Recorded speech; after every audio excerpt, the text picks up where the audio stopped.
Well, friends, as we prepare to read our gospel text this morning, I just want to remind you that on that first Easter, no one was actually expecting a resurrection.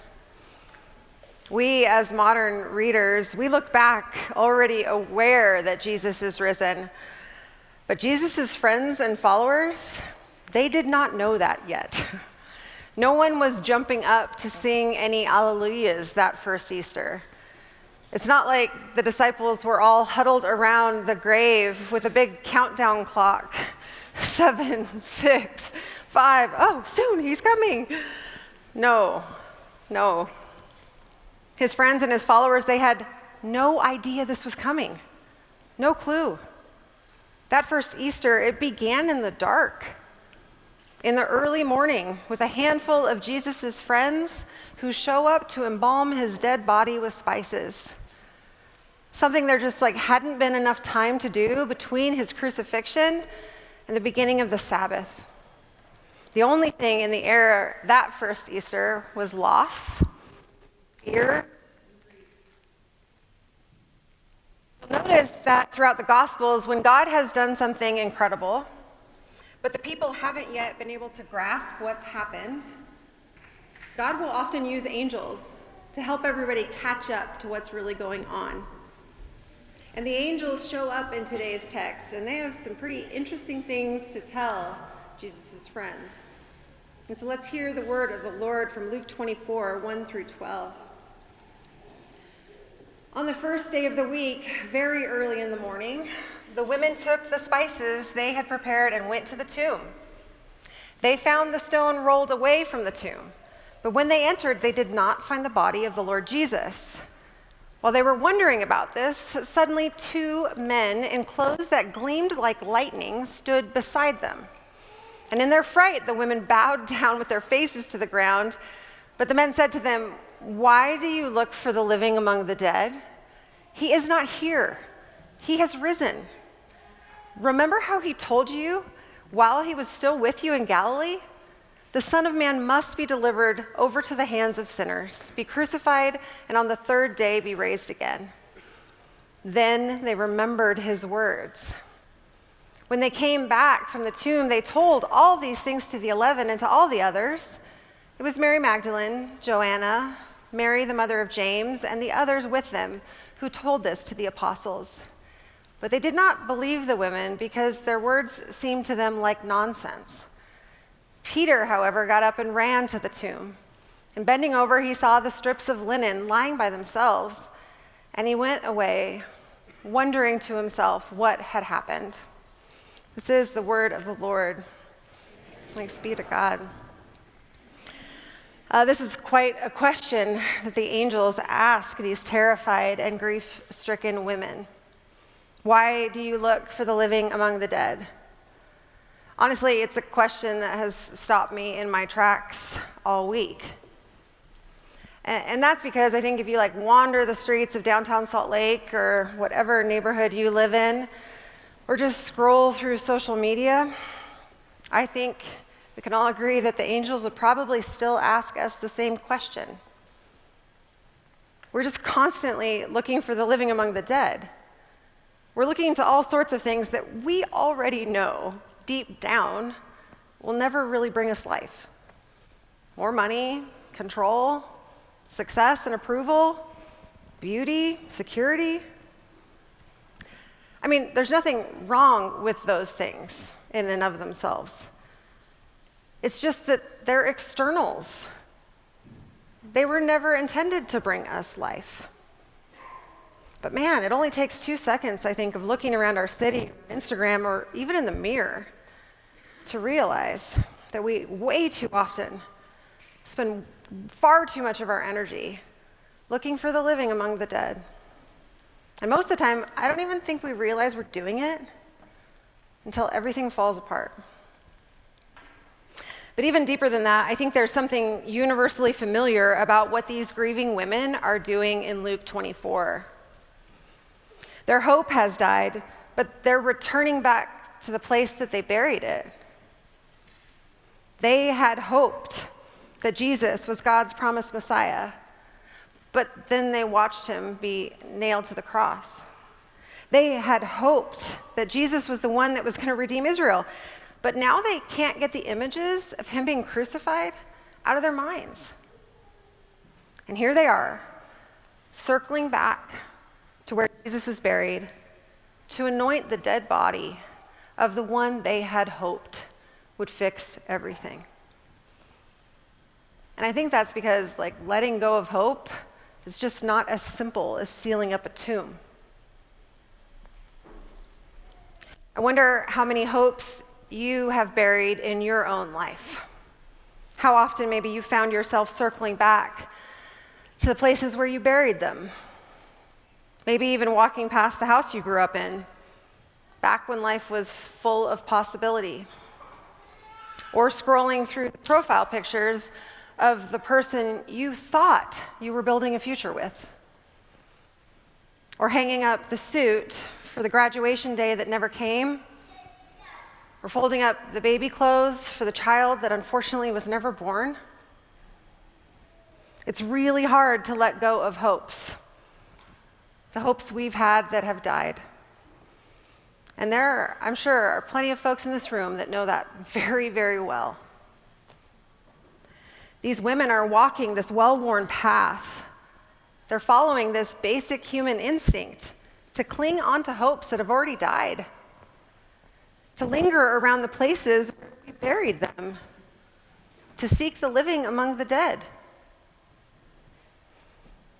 I wonder if there's something of that same yearning in what we might call the alternative spirituality that shows up in every culture in some way or another around death. This yearning to look up to the heavens for our lost loved one, hoping that they'll come to us in some way. Or talking to headstones or old photographs or shrines, hoping for answers that we don't seem to have access to anymore. Looking for voices in birdsong or spirits in the stars or signs in our dreams. It's really hard to let go of those dead hopes. And Jesus' friends, they know this so well. Over their years of following Jesus, they had nurtured so many hopes for what he would fix. So many hopes for what he might do in their lives. But on that cross last Friday, all those hopes died. Now, friends, the same thing will happen to you as well, if it hasn't already. There comes a time in every disciple's life when you discover that your best hopes for what Jesus was going to do for you, they got nailed to the cross. Whatever it is you're afraid of losing, you may very well lose.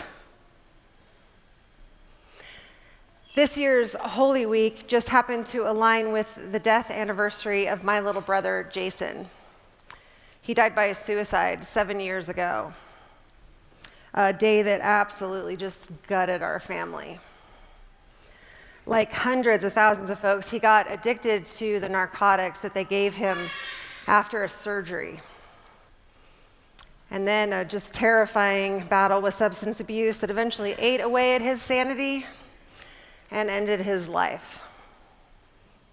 Now, I have been through quite a bit of suffering in my own life, but Jason not getting sober, not getting better, and only ever getting worse, that's a loss I don't have too many words for. But I do have some idea of what it was that brought those women to the tomb that morning. Of what it feels like to have buried your best hopes and looking for a sign, searching for meaning, heading back to the tomb. Sometimes that's the only thing that makes sense. So when these women arrived to Jesus' tomb, we read that nothing is as they expect it to be. The stone has somehow been moved away, and the tomb is empty, and then angels appear. Why are you looking for the living among the dead? He is not here, but has risen. Friends, let's just think about that for a second. The angels tell us he's not here. And before Jesus' resurrection tells us something that is true, I think it tells us something that isn't true anymore. Jesus is not in the grave anymore. He isn't among the dead. The tomb has nobody in it. And so to understand the resurrection, we have to start by unpacking all the implications of that earth-shattering reality, that he's not dead anymore. The tomb is empty. And if Jesus is not there, well, then that changes everything. That means that a whole host of other things aren't true anymore either. If Jesus isn't dead, if he's not there, well, then death is not final. It's not the end. Which means that all of our grief, it will not last forever. It means that life is not hopeless and justice is not meaningless and your life is not worthless. If Jesus is not in that tomb and if he is not dead, well, then selfishness and despair, those are no longer the most rational ways to live your life. And once we can begin to imagine all that isn't true anymore, well, then I think we might begin to comprehend the scale of what is now possible. He's risen, he's resurrected. And not just to his previous human body, not to his former earthly life. No, that's actually gone. That's done. Because resurrection is bigger than that. It's bigger than that. To say Jesus is risen from the dead, it is to say that God reached into that tomb and into all of human history, raising Jesus to new life, to a life that would never end, and to a body that would never die. And the really good news of Easter is that God promises to do the same thing for you and to all who will ever die. The resurrection of Jesus, it ushers in the resurrection of us all, which, to be fair, is a lot to grasp for anyone, especially Jesus' friends standing before an empty tomb that first Easter morning. Which is why the angels immediately remind them, remember, he already told you all of this was going to happen. He's been telling you this all along. And that seems to actually really help these women. It's like suddenly all the puzzle pieces that didn't quite fit anywhere over the previous 3 years, they're suddenly shifting into place for them. And they get it. It's like you can almost see the pieces fall into place.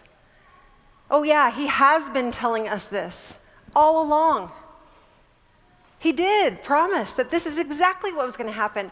I see it now. I see it now. This is what he meant. They couldn't understand it before, but they understand it now. And once these women can see the resurrection, they can't unsee it. They can't. Now, it is going to take the male disciples a little bit longer. It sometimes does take the guys some time to catch up. Luke tells us that they just can't believe the testimony of these women. But they will. They'll get it eventually. By the end of our text, Peter gets pretty dang close. Friends, Jesus' resurrection, it is an explosion into this broken world.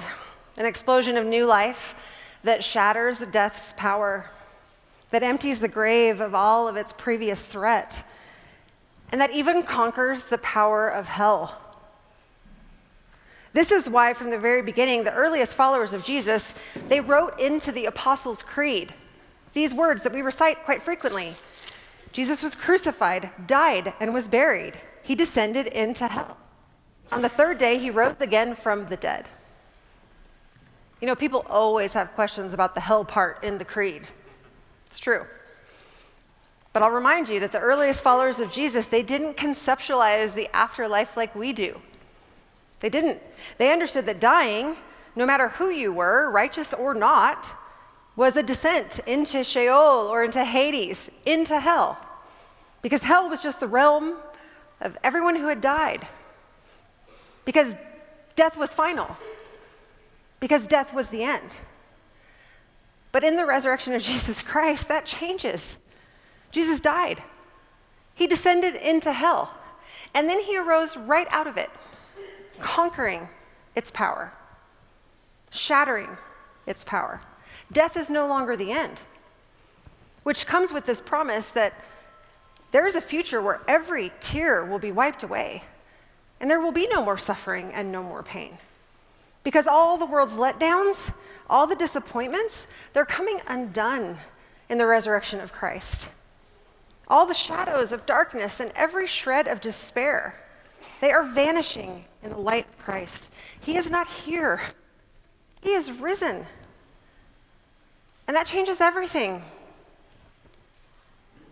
Now, if you're new to church and the whole Jesus thing, and all of that sounds simply absurd or way too good to be true, let me just say, welcome. You're not wrong.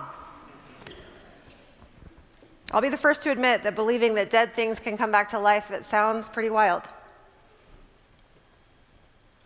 And I'm not at all interested in trying to prove the resurrection of Jesus to anybody.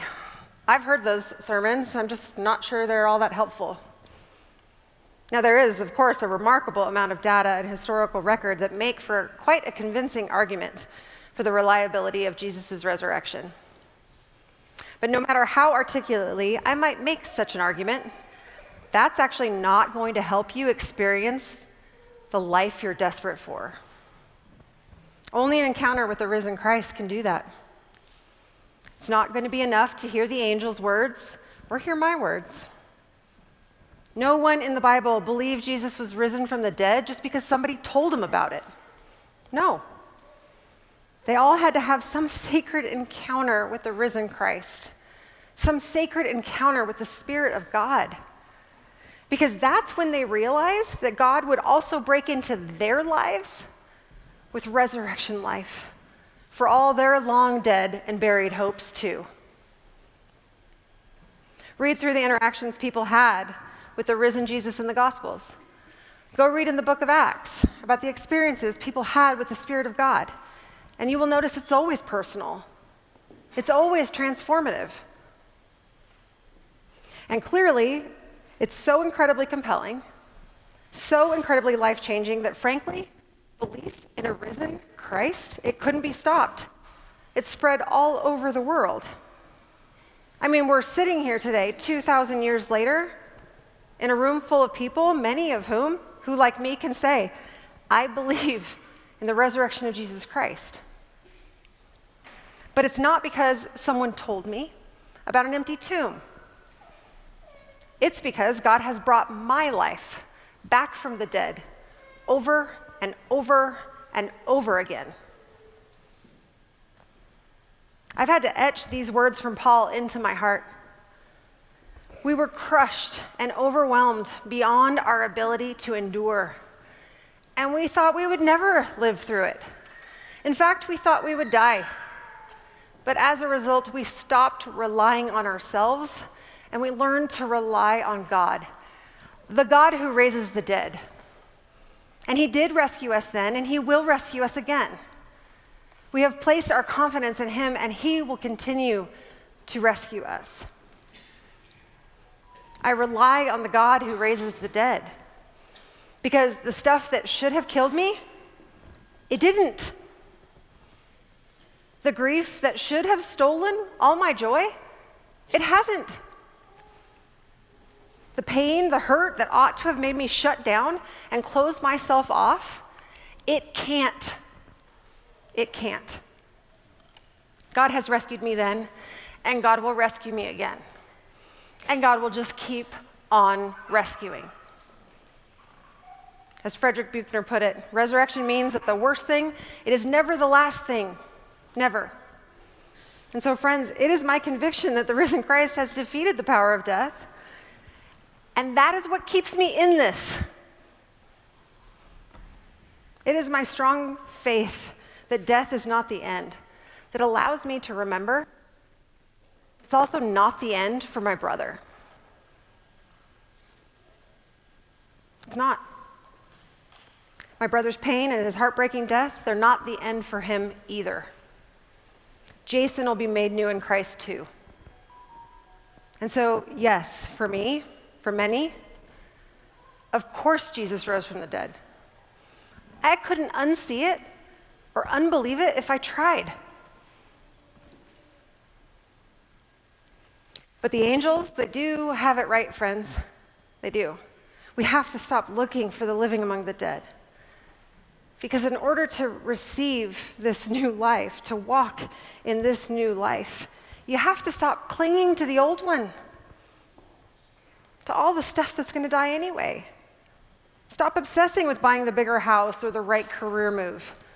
Stop pressuring your kids to be perfect. Stop fantasizing about what the latest diet is going to do for your body.